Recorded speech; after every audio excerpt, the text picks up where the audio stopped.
The school that Debbie Lynn Randall attended, the children from the school created and decorated these rocks because they wanted Debbie Lynn to know they remembered her.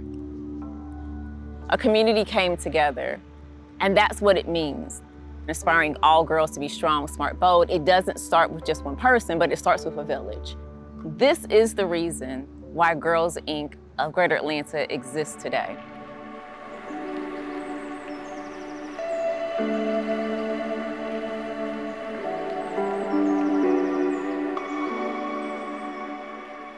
I grew up in Marietta, which was part of how Girls Inc. could start.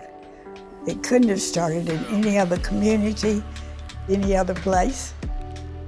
People didn't understand that girls had critical needs, so I wanted to be focused on being proactive with young people. Because making the case for girls wasn't easy back in those days. At that time, the day the wedding band joined the engagement ring on your finger in Georgia, you ceased to exist. You became one person, and that person was the husband. My mother at one time was the youngest woman attorney in the United States, although she never got to practice because she married. That's what we were up against. And I began to think about Debbie. Debbie had been on the mind of everybody in Marietta. You see, Debbie didn't have a safe space to go after school. Her safe space was a laundromat. And so every day, her and her friends would go over to the laundromat and they would hang out. Debbie lived about 70 feet from the laundromat. She took her family's clothes to the laundromat and she never came home. We all looked for her. After 2 weeks, her body was found. The police who investigated that had said that girls in that neighborhood had no place to congregate to be with their friends except that laundromat. So I said out loud to my children, we need a safe place to grow our girls. We wanted them to have a place they could come and belong and be somebody. We did not have a board. We did not have a building. We did not have a staff, and we did not have the first member. Cobb County gave us this land for consideration of $1, and I thought that was the sun, moon, and the stars. After that, we were on our way. That was January. We were able to have our open house in May on this land, just a concrete slab and a roof over it. Oh, dear God. Eventually, we were able to have this Butler building put down on our land. This was the entire Girls Inc., this one room. I had a staff of 2 people and 1 part-time, and a lot of volunteers, and we made it happen. This is a place where girls are cared for, where girls are encouraged to speak out, have their own ideas. Working with the school system, trying to get people to understand that girls needed programs like math and science, needed more than a sewing machine, a stove. They needed the opportunity to know that engineering was an opportunity for them, that college was an opportunity for them. But Girls Inc. just grew, it thrived. Reach out to a girl. There were building campaigns that were led by so many wonderful women who believed in this mission, who believed in the good work of the girls' clubs. And so by the time we got to the 90s, the girls' clubs became Girls Incorporated across the nation. Help girls grow up strong, smart, and bold. Call Girls Incorporated. We began to look at the fact that we had a lot going for us. People saw what the future of this organization could look like. Whatever is going on in society has been reflected in our programs, and a lot of that is derived from listening to the girls. I didn't know that I was good at science at all, but then when I do experiments here, everything comes out fine, so I figured I'm good in science. It has matured me as a person, and it also made me realize all different jobs that a woman can do. Talk about a hands-on field trip. These girls from Girls Incorporated of Cobb County are spending their summer learning how to service cars. Key life skills sometimes get overlooked. I even remember we did a program called Court.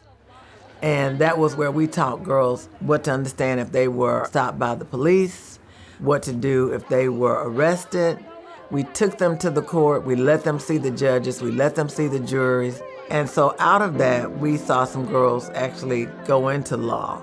We saw some girls actually, become police officers, go into the military. They came to Girls Inc. and they were inspired to be strong, smart, and bold.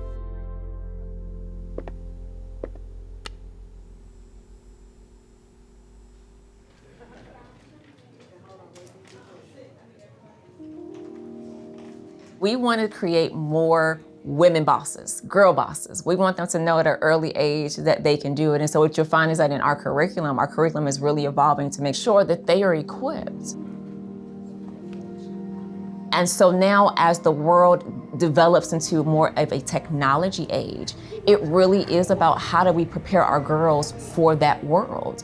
And those are the big pieces of it. When we talk about social media, we want our girls to understand how to control social media and not allow social media to control them. And it was that time when the village really stepped up and we began to serve boys in our after-school programs and some of our more inner-city urban programs. You need leadership to show other people how to do good. And it didn't take away from our mission of inspiring all girls to be strong, smart, and bold. Because what we were doing was we were teaching boys how to be allies to our girls. And that was just as important. How do little girls find their own way? They have to have somebody who says, hey, you can do that. And that's what happens here. I'm hoping that these girls have a kernel in them that will not allow themselves ever to be anything but progressive young women. Strong, smart, bold.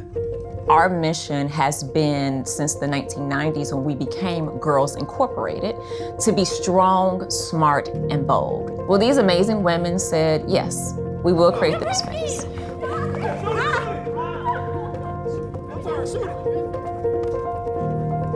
This is the reason why Girls Inc. of Greater Atlanta exists today. We started out of a need in the community for a young lady who didn't have a safe space. In 2023, we commemorated what it was to celebrate Debbie Lynn Randall's life, to remember one little girl whose life made a difference, whose life impacted now over 135,000 girls across this great state of Georgia. We recognize you, and we're grateful for the life that you lived, but grateful for the impact that you've had on so many lives and girls' lives across this state. To see the butterflies with us today as they're circling around, and that's how I know Debbie Lynn's with us. She's always with us.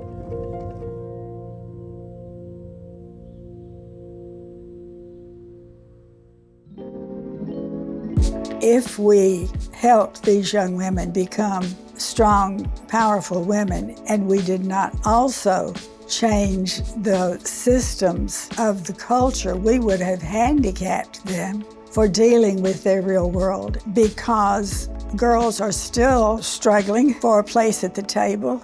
They still have to know how to be assertive enough to be heard. It is so important now to make this investment because we're talking about our future. The work that Girls Inc. does is a powerful work. It's a movement.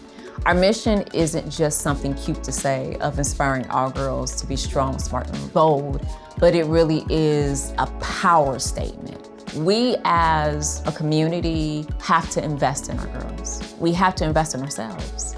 And so when we continue to grow, as we continue to look at the next 50 years of Girls Inc., I want to make sure that we do it with an open heart, that we recognize that we once too were little girls and little boys who deserve the world.